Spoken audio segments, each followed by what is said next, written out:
ليش غايبة البارحة؟ أستاذ والله بدلت ولبست حذاي والجواري وتريقت ورحت على المدرسة وصدري قام يدق وأمي قالت لي يما صدري قام يدق ورحت على المدرسة وقالت والله ما توصلين المدرسة. قلت لها يا يما خلي أروح استكاتب والله يفات سنة فطر وبرشم عندنا لا وقالت والله ما توصلين حتى إذا عندي حملة. ايه؟ كافي.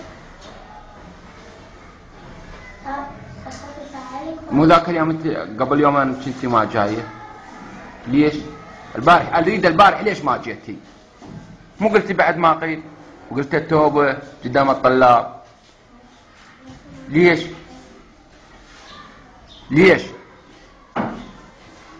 أستاذ ما أكثر كلام أمي. اي والله يا أستاذ مو حرام علي. بلى أستاذ والله ما أكثر كلام أمي حرام علي ويديني للنار.